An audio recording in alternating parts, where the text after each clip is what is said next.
Today, I just wanted to talk to you a little bit about what it takes to become a great business owner. Now, mind you, I'm obviously still on the journey up, but let me give you a little bit of experience that I've had over the past several years. And it really comes down to just being a great person. When you show kindness, generosity, you're good to other people just from the bottom of your heart without expecting anything in return, it makes a world of a difference. Let me give you an instance. When I lived in New York and I had my little window cleaning business going out there, at the time, I had three guys working for me full time and had somebody reach out to me. It was actually right before COVID, or right at the peak of COVID, March of 2020. And somebody had just gotten laid off of his job. And he called me up and said that he and his brother were looking for side work. And if I had an excess of work, that they'd be happy to do contract work or just work for me, whatever seemed to be a good fit. Now, I didn't know anything about him. He had a strong Hispanic accent, and so I wasn't sure if he would be legal. These are just honest thoughts that were going on through my mind.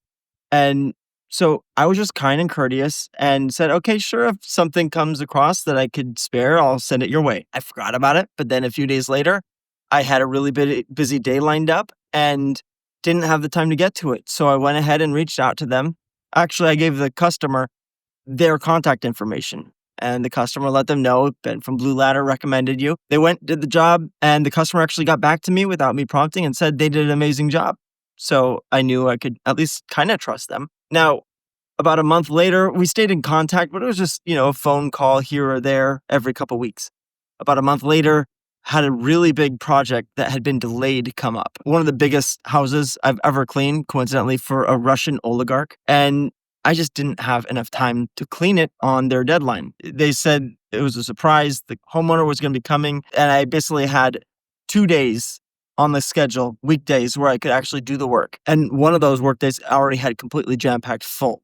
So there was no way I was going to be able to reschedule all that work and honor all my customers. So I knew I had one day to do this giant job, 30,000 square foot mansion. And when I say mansion, they didn't just have a sauna. They also had a cold room in there. Anyways, I reached out to these guys. He and his brother said they would be willing to work. They had that day free. So we made it happen. They showed up. I had never met them yet still. So I didn't know if they were going to come with bottles of Windex or what, but things were working out. They showed up. They had some really nice high-end Unger tools. So I knew that I could trust at least that they had the right equipment. We start walking around the building, getting a tour, and I'm noticeably a little bit nervous. And so one of them reaches over and he says, Ben, don't worry. My brother and I, we've worked on bigger houses than this before. We've got you. So they did the inside and my guys did the outside and we finished that job in no time. And one thing led to the next. They started working for me on a regular basis. And ultimately, those guys bought the company. I was able to sell my business in New York City on a whim when we knew we needed to move to Texas. And so I was able to get out quickly because we were able to structure a deal where they were able to give me a chunk of cash up front and then pay me the rest over the next year. So things worked out and it all happened because of a moment of kindness where I gave them the benefit of the doubt. I was not rude or mean to them, and they also were kind to me. And so that generosity worked both ways. We both benefited over the long run. They still run that business and they've been doing a fantastic job of maintaining a great reputation in the area. Now, let me talk to you about another time that actually worked well for my business. So I moved out here to Texas and I had been working really hard trying to grow things. Things always work a little bit slower than you hoped. At least for me, they have. I had big ambitions, but just was having a rocky start. But I stayed persistent, stayed with it. Now, while I was trying to figure things out, I was part of a Facebook group for one of the softwares I use. And on that Facebook group, I had had numerous conversations with a couple of people. And one of them in particular, we had been friends on Facebook now for about a couple of years since I had been in New York. And they put up on Facebook, hey, does anybody live in the DFW area looking for extra work? I commented, say, hey, I live in McKinney. And turns out they were very close by. And they needed somebody to take some of the work off their load. They were having some medical issues, some family issues, and just needed a little bit more time, but wanted to make sure their customers were taken care of. So they sent me a few jobs and I took care of them. And we were very kind to one another, very cordial all the way through. And they noticed that I took great care of their customers. So a few months later, they reach out to me saying, hey, we're actually moving. We're not sure where yet exactly, but we want to make sure we take care of our customers. And we know that you've done a great job of that. You run your company in many ways the same way that we run ours and use the same softwares, but more importantly, you take care of the customers really well. So because of that, they offered me to sell their business, which, I mean, it was not much of a business, but it was a really strong customer list with very loyal customers to them. So we worked out a deal and it worked out, and I made my money back multiple times over within the next year. And so all that to say, a little bit of kindness goes a really long way. I'm gonna give you another example because it doesn't end there. I was starting to post YouTube videos about a year and a half, 2 years ago, just trying to kind of work on myself, my communication skills, trying to be better at just getting my thoughts consolidated so that it was clear and easy to communicate. Easier said than done, right? But I was working hard at that, and somebody saw my business and reached out to me saying, hey, I would like to do some type of an internship, or if you have an apprenticeship, I want to learn about cleaning windows. Would you be willing to hire? And so that was in the dead of winter. I let them know I'd be interested in talking. So we spent about an hour and a half talking on the phone, and one thing led to the next. We had a day where he worked with me to kind of try things out, and we had a conversation, and he liked the idea of working for me, just wanted to kind of confirm that it was the route he wanted to go. So we gave it a week or two for him to make his decision, and he agreed. And so he started with me this last March, and he's been a fantastic employee. Plenty of skills that you would never expect from a first-time employee. Great with, for instance, he's really great with SEO. So he helped me on the back end with some things with my website to make it a little more discoverable, and just all kinds of soft skills that are hard to train, maybe even impossible to train, just with being a nice person. This is what I'm finding is one of the most important things is being nice. So obviously I extended him the courtesy to talk with him and to find out more about what was making him tick. At the time, I wasn't trying to hire. So my first knee-jerk reaction was just to not give somebody the time of day, but I knew it was just the right thing to do to hear somebody out. And lo and behold, it was one of the best things I could do, because now there's no way I would have hit $25,000 in a month if I was working by myself. I had to have somebody. And so it turned out to be the right person at exactly the right time. Now, I think one of the reasons why I'm thinking about just the gift of being kind or professional, a good person, it creates a lot of value. Now, I had just today somebody who had 2 services booked. They booked for outside window cleaning and gutter cleaning. So it was going to be over $600, but I got there and there was no trees around. Checked the gutters, there was nothing in there. So we told them, you don't need gutter cleaning. We're not going to charge you. They asked if they might need it next year or the year after. I said, no, you're pretty much good to go until the little trees in your front yard get taller than your home. You don't need gutter cleaning at all. And so they were very appreciative. Some people would say, well, you should have at least charged them for an inspection. But the thing is, people do business with people that they know, like, and trust. You know, I didn't come up with that, obviously. It's a pretty popular saying. I think it was Carnegie who said it. I don't know. But know, like, and trust. Now, your business, the people who you're doing work for, they already know you. But you need to make sure that they like you. And if you go and you do a good job, well, they might like you or they might trust you. But you know they'll trust you if you're honest about something where you could have a competitive advantage, or you could actually take a few dollars more from them, but you let them know you're leaving it on the table. Whether that's cleaning a piece of furniture and saying, it's on me, it's on the house, don't worry about it. Or in this instance, foregoing a service that they don't need. She would have been more than happy to pay me the full amount without me doing anything. I didn't have to say anything. I could have just gone up on the roof and, blow with a leaf blower, just blow the wind around. And she wouldn't have known any different. She would have paid me probably for the next 3-5 years if I kept going back. But since I was honest with her, she's going to use my service again and again.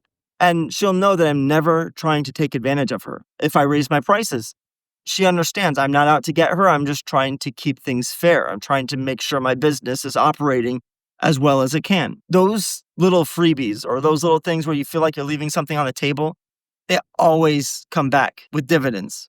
There's a proverb that says, cast your bet upon the water and it'll come back to you. And that's to say, like, if you plant seeds, it always grows and comes back more so than what you planted. And while that's in the Bible, it's a very obvious fact of life that when you do something that's good, more good things will come of it. So when you take care of your customers, you do a little bit extra on the side. You take things to the next level clean, without expecting anything in return. Like, you just do it out of the goodness of your heart. Well, that is what comes back to you. The Bible says you reap what you sow. Some people talk about karma, but the Bible was written first. You reap what you sow. You do something good for other people, and they intrinsically want to repay the favor. They feel indebted to you. Now, you're not trying to hold it over. You're not trying to make them feel like they're in debt to you, but out of your kindness and your goodness, they want to reciprocate the same thing back to you. And so more than ever, the most referrals I've gotten were from people who I could have taken advantage of, or I could have had a little bit more from, but I just went the extra mile. I did a little bit extra on the side without expecting anything. And those are the ones who rave about you. They leave you the 5-star reviews. They share about you in their Facebook or Nextdoor communities. They tell their friends, their neighbors, their family, and they come back to you over and over because they know you. They began to like you, and now they know they can trust you. And people don't share about a business that they don't trust. So if you want to cause your business to be kind, be good, be a nice person, if you're a great person, you'll be able to build a great business. It's not that complicated. It's very simple rules of life. But when you stay diligent with it and you follow through with the little details, that causes you to win.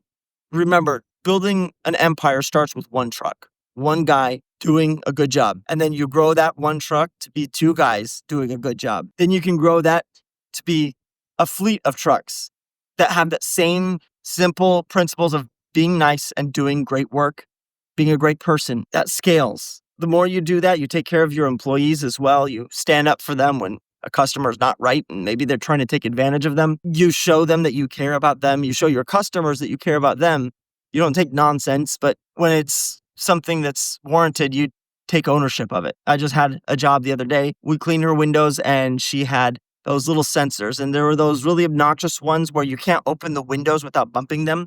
And so I just lifted the window up and this one sensor was on there so loose that it just fell off. And I thought I had it back in place and that it was good to go. She emailed me saying, hey, our sensor's broken. I'm going to have to hire somebody to come out and fix it. So I said, okay, sure. I'll pay the difference. Well, you refund those things. You take care of those customers because those are the ones that show that your customer service is over the top. You know, the way Amazon actually grew, their primary strategy was with the returns. They wanted people to not be afraid to buy something online. You know, they started with books and they wanted to make sure people knew if you didn't like the book or if it wasn't the same quality that you expected, we'll take it back. We'll take care of it. You'll get your refund. Then they went into doing shoes and other types of clothing. And they wanted people to know, if you buy online, you can trust us. If it doesn't fit, you send it back. We'll give you your refund. So they really built in to the psyche of their customer base that if I don't like it, I can send it back. Now, how many of the people actually send it back if they don't like it? Very few. But some do. And the ones who do, even if they're gaming the system, they remember that and they tell their friends, yeah, I bought something. I decided I didn't like it. I was able to send it back. Now, 10 people off that one end up buying something and they don't send it back. So you take a little bit of sacrifice on the front end, but being a nice person, being generous, being kind, being a great person makes that business into something great. And your employees watch you. Your children watch you. Your family watches you. The people on the street watch you.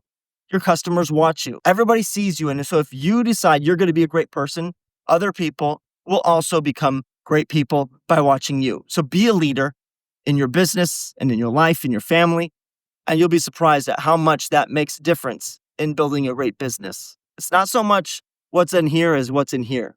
Now, if you have this, other people who have this, they'll be able to come alongside you and help you be successful.